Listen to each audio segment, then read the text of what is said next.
4 Degrees to the Streets is designed to empower anyone curious about places and spaces, not just persons with professional degrees or backgrounds.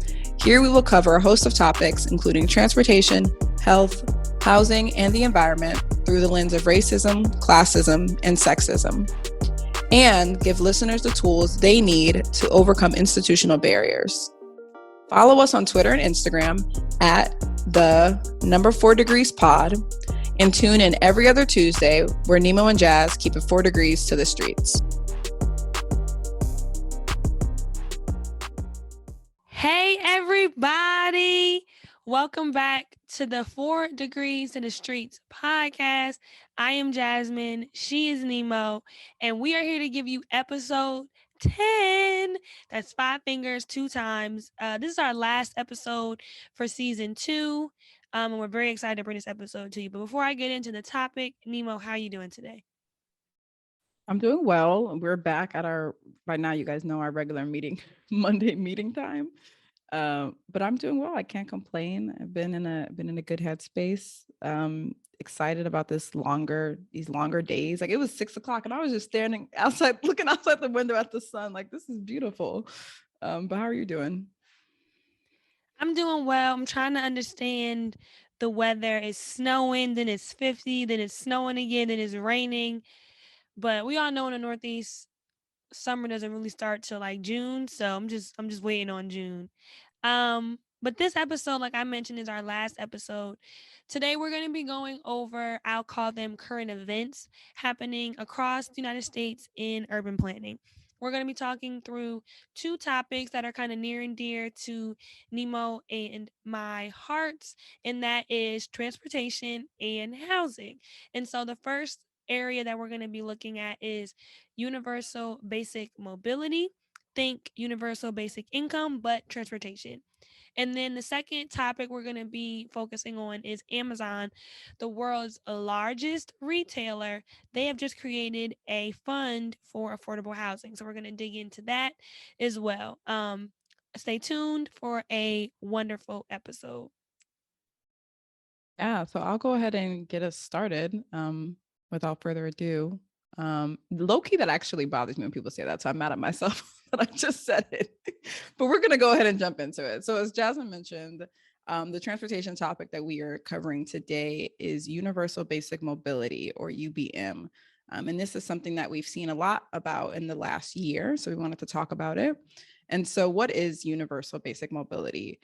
It's defined by Bloomberg, who first started discussing this topic in 2018, as a system of partnerships and or policies that provide a minimum level of mobility to all members of society. And so some of the pilots that we're going to look at focused on specifically lower income populations and how transportation and access to transportation can be a barrier. But I think with universal basic mobility and the options that they provide, there's still a lot of considerations that need to be made for just how we are very car centric as a country, and what some of the goals are for the program. Is the goal to save people time by giving them access to different transportation options? Is it to save people money by lumping transportation services together and how they pay for them, whether some folks are doing cashless options, or for people who may only have access to cash, making it accessible for them as well? And then, is the purpose or goal of universal basic mobility to improve the environment? We've seen over the last few years a lot of micro mobility. So whether scooters, dockless bikes, mopeds, change the way people commute. And if that is better than just, driving a single occupancy vehicle for independent trips. And so if done well, I think there's a lot to be shared and understood about the future of universal basic mobility, but I think a solid program would be able to do all of those things well.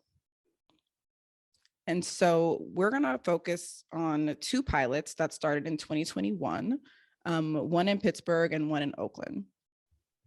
Nemo, I think that is a great conversation about the criticisms. Is it to save time? Is it to save money? But then to focus on where we are in terms of our neighborhood design. And I think any plan for mobility that doesn't consider how the land use is done and the zoning is done in that particular region is doing the people a disservice. Because if you're going to provide someone, um, however much money, have however many $100 a month to ride the bus system or to ride the train system, but the train runs every 45 minutes or runs every hour or it doesn't stop where they need to go, then it is not only a waste of funds, but also is not a good use of that person's time or that person's energy. Yeah, no, I'm so glad you said that. Because as I look through these two examples, you know, I don't know what all of Oakland's landscape looks like. I don't know. I wasn't able to do research into what some of their kind of transportation plans are. But to have, I think a lot of the programs that are included with their pilots are very ambitious. You can carpool, you can use bike share, you can use mopeds, you can use scooters. And I was thinking, like, what is the infrastructure to use that? Is it there? Do people feel safe, especially if it's targeting a group that may have not traditionally used these type of modes, if they were used to just using their own vehicle, but perhaps having their own vehicle got to be expensive, or perhaps taking Ubers got to be expensive, and now they want to explore these other options. But it took me a long time to get on a scooter, like, and that was on a closed open street event that I was able to get used to it. And then other times I've been kind of on trails. So if someone was like, I'm going to give you $100 to use a scooter every month, I don't know if I would actually feel like brave enough to use it. No, that's a real thing. I believe in our last episode, the Women in Planning episode, one of our guests mentioned that from her job, she gets a free bus pass that she can ride the bus anywhere. And I believe it was in Oakland, and she doesn't use it. She doesn't ride the bus because to her, the bus feels unsafe. And so that is a resource that is available to her that even if it was free, even because it is free, she just doesn't use it because it's not a safe mode of transportation for her. Right, exactly. So getting into the Pittsburgh, Pennsylvania example, they utilize mobility as a service to have their universal basic mobility pilot. And so the mobility as a service is an option that's available to all residents. And they're doing that for 2 years, and it started in July. And mobility as a service, the way Bloomberg described it, is it's like the transportation equivalent of Netflix. So it's a monthly subscription fee that gives you access to multiple mobility services on a single platform. And so they're using the transit app. Some of our listeners may be familiar with that. I think that app traditionally would just show you when buses are going to be available, or you can also use it to plan your trip of using transit, whether that's train or bus.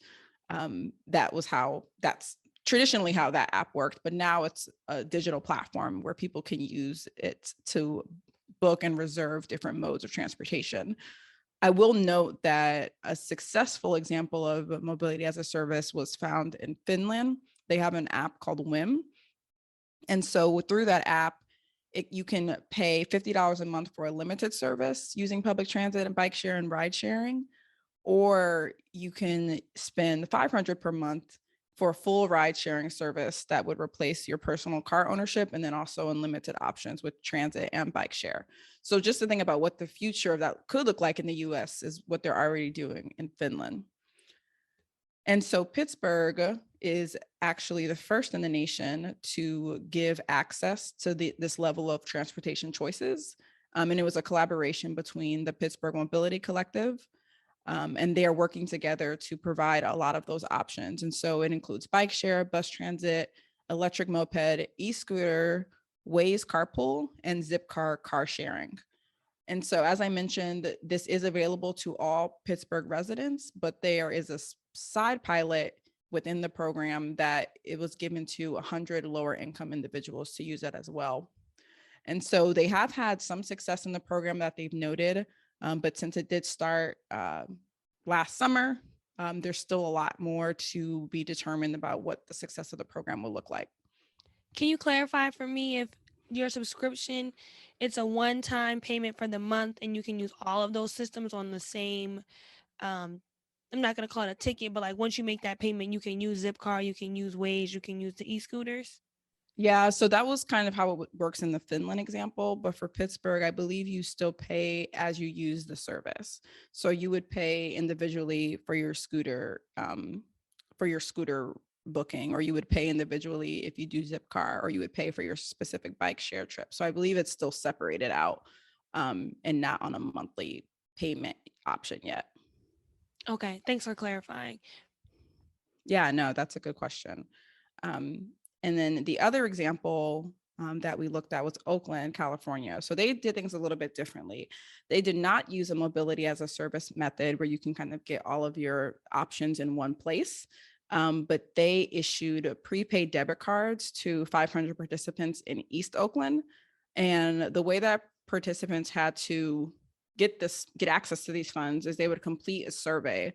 And it was selected randomly. And so if they completed the survey prior to October 2021, they received, if they were randomly selected, they received the first $150. And then they had to complete a second survey in January of 2022 to receive the second tranche of $150. And so that card can be used to pay for transportation services such as their transit buses, the BART trains in the Bay Area, WETA ferries, I don't know if I'm saying that right, WETA is the acronym, their bike share program, Bay Wheels, and electric scooter share, Link Lime or VO Ride. So those are the options that are included in that program. And then Oakland also offers a means-based discount transportation program if you qualify for other assistance programs such as SNAP, which is Supplemental Nutrition Assistance Programs. So, what this program, seemingly goes on for a year. It first started in October and it will go until December of this year. And it's kind of like you get the money and then you get the money. But I think I'm curious to see what their findings will be. And I believe that they partnered with UC Davis to look at those results. But I know some transit, and I feel like Jasmine and I were talking about this just a few days ago, the cost of like a monthly Metro pass I've paid over $200 for a monthly Metro pass in the DMV area. So I can only imagine what it is in other cities. And so I'm just curious how these funds are being used so far, and if it is making an impact to how people get to jobs or how people get to resources. It's interesting that, and I'm not familiar with the Bay Area, but I can speak to like the New Jersey, New York metropolitan area. So we have a ton of different transit providers. You have MTA that does the subway, you have LIRR that does the Long Island one, you have NJ Transit gets you from New York to New Jersey. You also have Port Authority has their PATH train. All of them have different payments, right? So you can use your Metro card on the PATH train, but that's only if you buy a single ride Metro card or you buy a monthly Metro card. But if you buy a monthly Metro card in New Jersey for the PATH train, you can't use it on the MTA subways.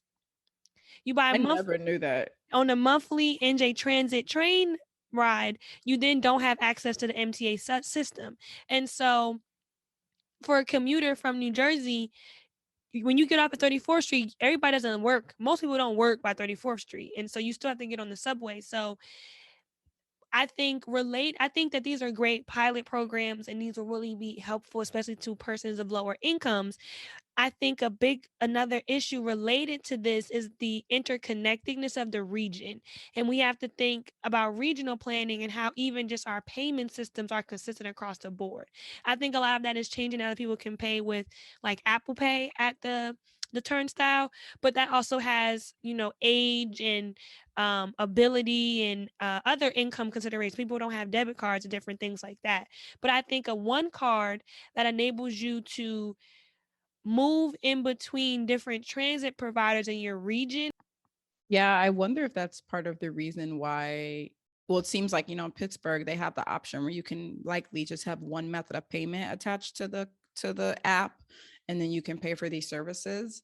But I wonder if Oakland opted for a prepaid debit card method because there is differences in how you use and obtain rides for these different programs. But I think, expanded options and just ease of how you get to one place to another, especially if you're commuting from outside of the city, which we've talked about a lot of in past episodes. A lot of people, they're not living outside of the city because they maybe want to, but that may just be what they can afford. And so when looking at who's coming into large urban cores and how they're able to get there without spending an arm and a leg, is important to think about. And so I know that these programs are collecting a lot of that demographic information. So hopefully it can be used to improve mobility for all people, regardless of where they live. And then just a few more things that I wanted to touch on that we kind of started talking about already in terms of why is this important and why should we be thinking about it. Universal basic mobility is kind of framed around the Universal Declaration of Human Rights, that being the right to freedom of movement. But even when we look at also recent events in the last 2 years I feel like COVID has made transit systems, there's a lack of, there was previously, widely a lack of investment in transit.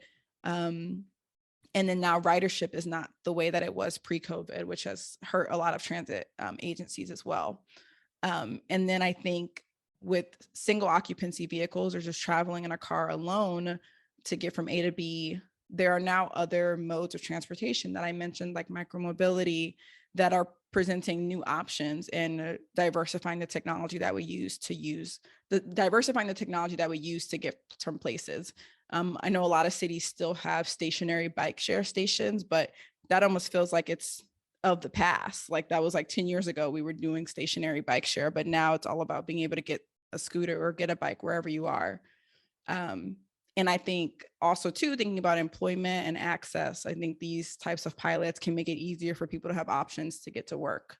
And so I think these pilots are happening at a good time where we can think about the new normal and not trying to get back to the way things were before COVID. I think the phrase universal basic mobility may serve itself as a barrier to getting more of these programs implemented, because I know that term universal basic income is like, super progressive. People don't want to touch that as a topic.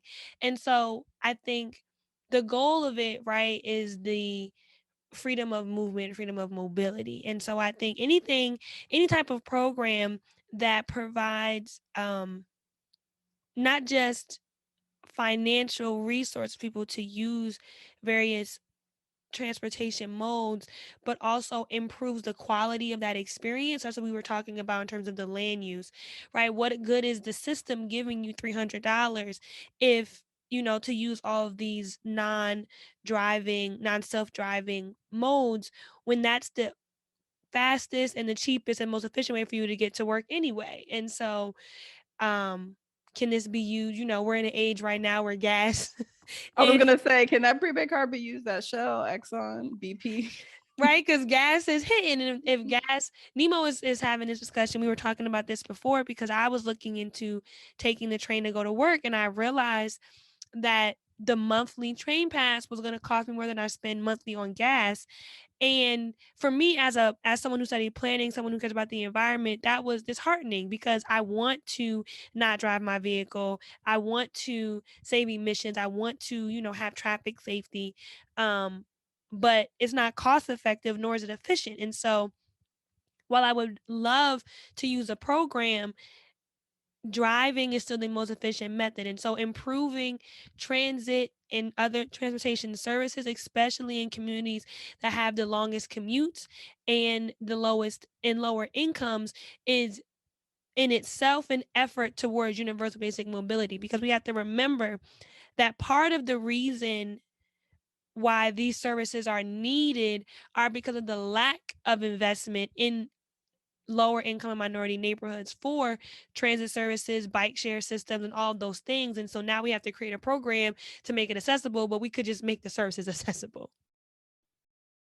Right. And the other thing I wanted to touch on in terms of like how much someone is spending on in terms of their transportation, the U.S. Department of Transportation in their 2020 household transportation survey, they found that lower incomes are spending more as a part of their household income on transportation than the highest income group in the category in the survey. So the highest income group was those making over $124,000 a year.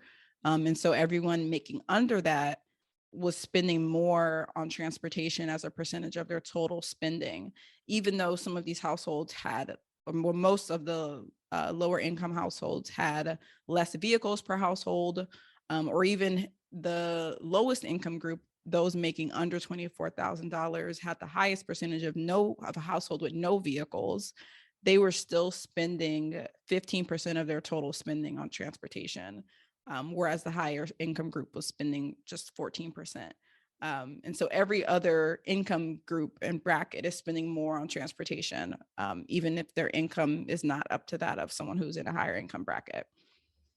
That is so unfortunate to hear because I know we already have the housing affordability issue where people are spending more than that kind of target of 30%. And now you're saying 15%, right? For housing. So now we're at 45% of your income just to live and to commute. That seems excessive, in my opinion. Right, to get from A to B, which you have to do in any setting. And speaking of from getting from A to B, I just wanted to note too that some of the universal basic mobility options can be limiting to people who have a physical disability. And so I think as there are these public-private partnerships between what's offered, I think cities should definitely have options to include wheelchair accessible vehicles as an option to pay for, or additional payment options for non-emergency medical transportation services, if they do have a medical condition that requires them to have more doctor's appointments. Because you can give money to have you can include money for ride sharing like Uber and Lyft, or you can include funds for things like taking the bus. But if you have a physical disability, those are not as easy for you to access. And so I think the last thing I'll say on this is, like, it's important that people still feel dignified and empowered to use the services the same way anybody else would, even if there's a subsidy included in it. Thank you for bringing that up, Nemo, about persons with disabilities and different mobility needs, because that's a real thing. And we talked about that before in episode. We hear about that all the time. And in terms of being able to utilize even the bike share systems or the scooter systems or an Uber vehicle. And so that is a real issue that has to also be addressed. So we're going to switch gears and move from transportation to housing. It was great. Thank you for having me, Jasmine. I feel like we're like each other's guests this. Yeah. So the next thing we're going to talk about is housing. So Amazon, the world's largest retailer, all over the whole world, has decided to create an housing equity fund. They launched this early in or late in 2021. I will preface this by saying they received a lot of so Amazon, what was that, 2019 when they did their headquarters to national search? I think it might have been 2018, late 2018, like Okay. summer. Yeah. So in that year that Amazon was looking for a second headquarters from their Seattle Puget Sound area to somewhere on the East Coast, a lot of communities and a lot of advocates pushed back against Amazon headquarters being located in their city or their region because of fears of affordability. We see how affordability has changed in Seattle. We see how tech companies like Apple and Google have changed the affordability level in places like San Francisco and San Jose, California. And so people were weary about having an Amazon headquarters in their city. And I believe that's part of the reason why they had selected New York, like Long Island City, and then ended up not moving with New York further. But I believe that's part of the reason why Amazon created this fund to support affordable housing. So the fund, it includes $2 billion in the form of grants, loans, and lines of credit to developers, public agencies such as a public housing authority or a housing and mortgage finance authority, and nonprofit organizations to build and or preserve affordable housing. And the question might be, what does it mean to preserve affordable housing? Well, low income housing tax credit program, which we talked about in episode 4 of this season, is a way that affordable housing is created, and it has a time limit. So a certain number of years, I think after 15 years, the property is no longer certifies for those tax credits. And so what happens usually is the developer might refinance the building, and so the projects might lose their affordability. So preserving it means that another developer comes in, does another low income housing tax credit certification, and extends the affordability for another 15 or 30 years. So So would you say, I guess because the way it is like they can either use it to build new affordable housing or preserve is basically another incentive to utilize to keep it affordable rather than, refinancing and changing the structure of the building. Exactly. Yeah, that's what they mean by preserve. So the financing is targeted for the cities and regions for which Amazon has a large corporate presence. So they have an office in Nashville, Tennessee, which would be their southeast region. They have an office or they're building an office in Arlington, Crystal City. Nimo is the resident DMV expert. Is Crystal City or is it Arlington? I believe Crystal City is technically in Arlington or part of Arlington. It's like a neighborhood in Arlington. Okay. So it's in Arlington, Virginia. And then their existing headquarters in the Seattle Puget Sound region, which Nimo is also our resident expert. She's just This is true. all over the place. Jeff Bezos has followed me around. They hang tough. So the goal is, like I said, to finance the development or preservation of at least 20,000 units of housing. And that housing will be affordable to persons earning between 30% and 80% of area median income. In episode 4 of season 2, How to Research in Your Neighborhood, we discussed AMI, and we're just going to do a quick brief over it again. It's the area median income is the midpoint of the region's income distribution, where some households, half of the households are above that number, half of the households are below. And so just for preference, or just to clarify, in Nashville, a family of 4 at 60% AMI is earning a little less than $49,000 a year. In Arlington, Virginia, a family of 4 is learning at 60% AMI is earning less than $75,600 a year. In DC, 60% AMI for a family of 4 is $77,400 a year. And in Seattle, a family of 4 at 60% AMI is earning less than $71,640 per year. And so that just gives you a scope. So these units that Amazon hopes to finance or refinance are in that kind of range. I know this probably isn't, you mentioned they chose these cities because of their corporate footprint, but it's very interesting to see the difference in area median income between the East Coast and we're like, obviously surrounding the nation's capital and incomes just being higher in that area. And then I feel like Seattle also has a lot of tech industries, whether that be Amazon, Boeing, Microsoft, that also plays an influence on those incomes in that area. And then it was like Nashville was like $20,000 less than those regions. And I know that affordable housing is, I guess I'm curious if it is, where is it the most pressing? Like, I know it's pressing everywhere, but is it more pressing in these higher income areas or in Nashville? Like, I don't really have a context of what that would be like. Yeah, I'm not sure I have a good, finger on the pulse of like where is it needed more.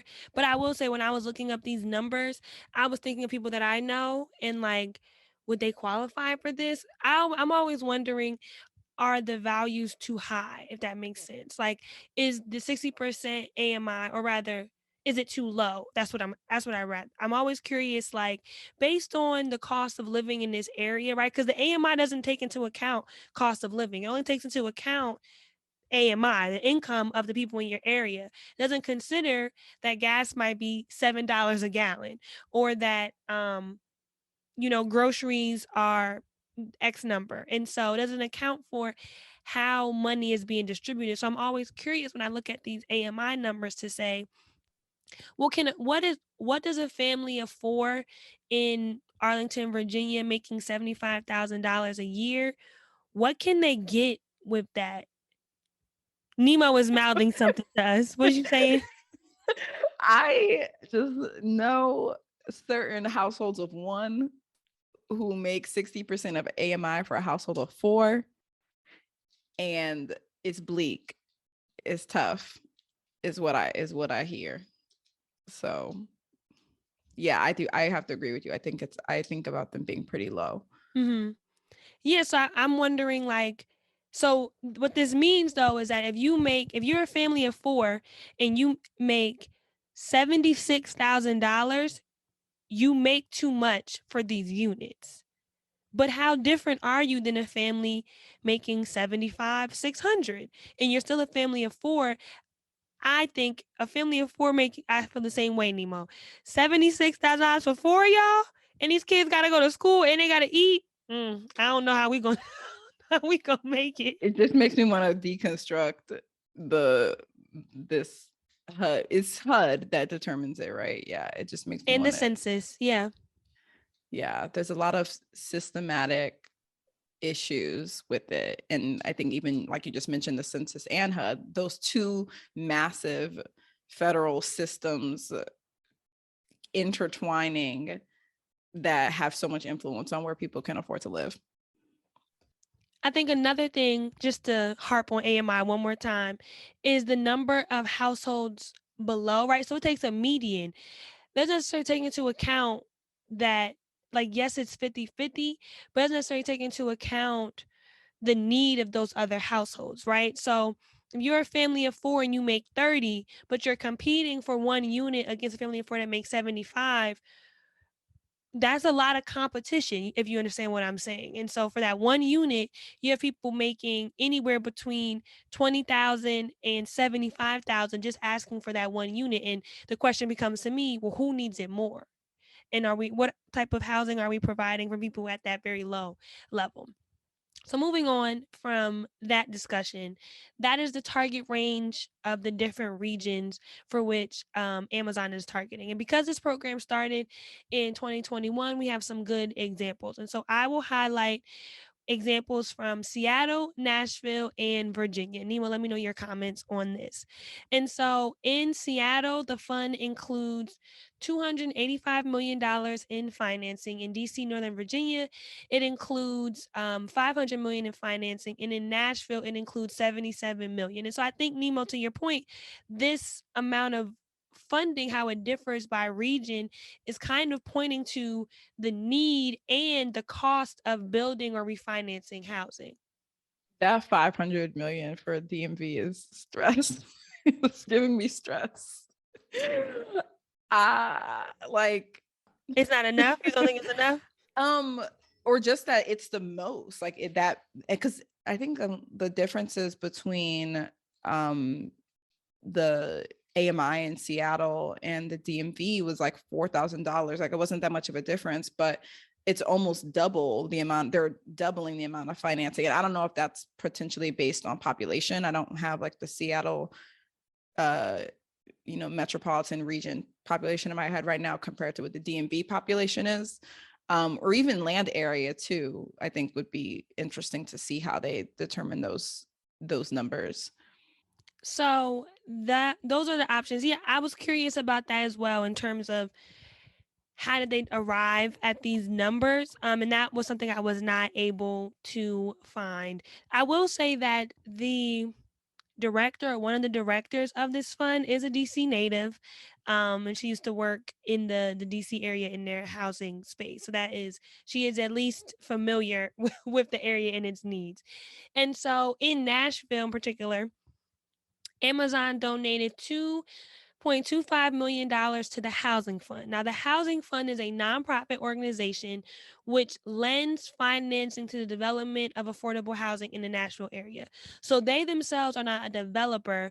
They raise capital and then lend it to various developers in the region to build affordable housing. And so Amazon was part of the investors, and they donated $2.25 million to this fund. Other things that this organization provides are homebuyer education services and down payment assistance for single family homes. And so it's working on both the renting side of housing, but also the home ownership side. Okay, you've rented, you've saved, you improved your credit, and now you're ready to buy. Well, for a lot of people, buying a home is a new thing. They might not have known people who have also bought their home, maybe their parents or their grandparents. And so home buyer education is a very, very important thing. You want to make sure your interest rates are comfortable for you. You consider all your other payments that you have to make in addition to your mortgage. So, very important services. And then in Northern Virginia, DC, Amazon used about, I want to get the number right. So, I was actually just going to add too about the home buyer education. That's really good to see that that's included, because I think it gets to the other end of wealth generation. Like they may enter the housing fund nonprofit organization as a renter or renting in one of their developments, but then they're also connected to another service that will help them generate wealth later on, and just have that awareness all in one place, I think is good to see. another thing that they offer in Nashville are community land trusts and community land banks, which to your point, Nemo, like help people build that wealth that they need, um, and build equity in their home. And so in Virginia, Amazon used $40 million to the Washington Housing Conservancy, which is another nonprofit organization, but this organization develops affordable housing. And so they purchased Crystal House, which is like a 16-acre property in Crystal City in Virginia, which already exists of affordable housing. And so this is an example of the preservation. So these units would lose, they're no longer, or they are approaching what we call like the end of their eligibility. And so Amazon lent this money to the developer so that they could purchase the property, refinance it, receive more affordable housing tax credits, and then extend the affordability of the building. Because if not, the building would have reverted to market rate housing. We would have lost, I can't remember the number of units, but a significant number of units. And so the site, interestingly, is located a couple miles from where Amazon is planning to build their HQ2 in Arlington or Crystal City. And so the funding, though, is interesting because sometimes it's a grant like they did to the housing fund in Nashville.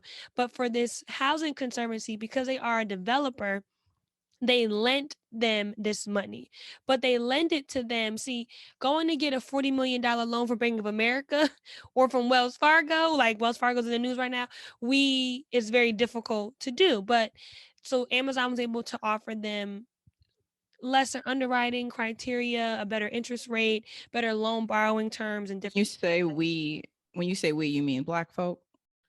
I mean, developers who want to do Okay. affordable housing, but yes, also Black Okay, I was people. thinking about the Wells Fargo article. I just want to be clear. No, I mean, when I said we, I meant because I work in the space. So I meant we as people who are developers or of affordable housing. Going to get a $40 million loan is excessive. And so Amazon's able to do that because of their leverage. And so I want to say this before I turn it over. We talk about the remaining of the season, but developers, anyone listening to this call, anyone who works in this space, Amazon is taking applications. So they want to get this money out of the door and they want to lend to developers or nonprofit organizations working in affordable housing in their four kind of corporate headquarter offices. And so go to the website. It'll be in our show notes. If you are an organization, if you're part of an organization, if you know an organization, I want to see everybody, use this funding as it is available. Yeah, I think it seems kind like when I hear the title of it, Amazon Housing Equity Fund, when I think of like housing and equity and seeing those together, it means it means something different when you think about equity in a home. But I think as I look through really what some of their mission is about the fund, it gets at like equity broadly, as we talk about in the public policy and social policy space, which I think is acknowledging historical wrongs, and acknowledging that there is not an even playing field based on past and present events. And like Jasmine said, they're looking to right this wrong and to level the playing field in a lot of ways. What do you think of Amazon, a private company, a mega trillion-dollar company, saying we want to do something about the affordable housing crisis in these regions? Like, what are your associations about it? Yeah, I mean, I I think it I think there's probably always a lot more that they could be doing. I think this is like a good start. But I'd be curious to see how much they could really expand, and what impacts they really have, with the fund. I know it's only been around for a year or so. Um, so yeah, that's kind of what comes to mind. I guess I kind of think about it separately as, I mean, yeah, because Amazon is just like Amazon, like all encompassing.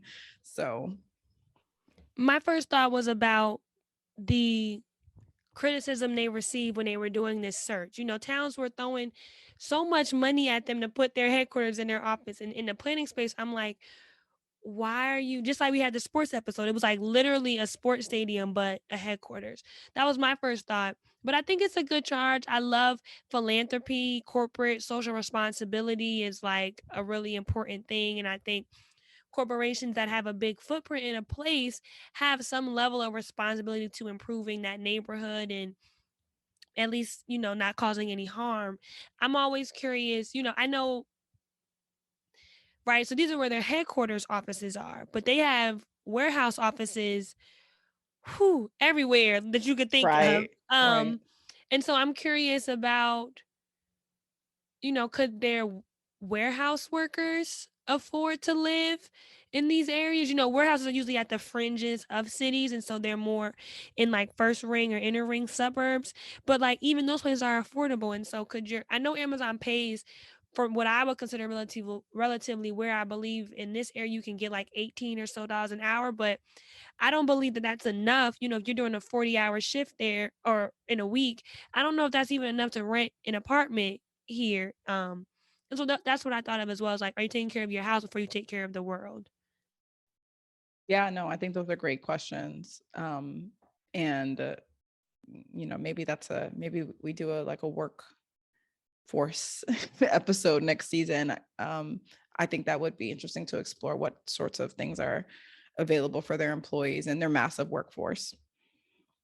So now we wanted to transition and talk about our favorite moments from season 2. Just like that, we started this season in November, and now 4 months later, I guess 4 months later, we are all done, and we've tried new things. We saw lessons from season 1. We tried to incorporate feedback, and our own observations to stay current with issues that you all care about. And we're just super grateful for all of our listeners this season. And I think we got a lot of new listeners, a lot of new followers, a lot of new engagement, a lot of new collaborations and topics. So Jasmine, what were some of your favorite episodes from the season or favorite moments? I really liked our planning tools episode. We've made a point to try to get on this reels space on Instagram. So check out our Instagram page, just see our reels and like those and engage with those. But I really like the planning tools episode, which was episode 4, how to research in your neighborhood. To me, the episode felt like it really encompassed the mission of the podcast, which is to literally provide tools for everyday people to combat systemic issues and institutional racism and classism and sexism and ableism. And so I feel like that episode really gave our listeners the tools literally that they needed, exactly what we said in the beginning. And so I really appreciated that episode. Yeah, it's like hard for me as I look through. it's it's almost hard for me to pick. I mean, just working backwards, I really enjoyed our episode that came out earlier this month, that we did for Women's History Month. I thought that was a really authentic conversation that we had, about what it's like to make decisions in public space as a woman. Um, I enjoyed our conversation with Dan Cornfield, around public safety and mental health. And then yeah, I think those were some of my, and then also the panel that we had earlier this season around careers in planning, and the diversity that you can have, regardless of what you study or what you focus on in planning.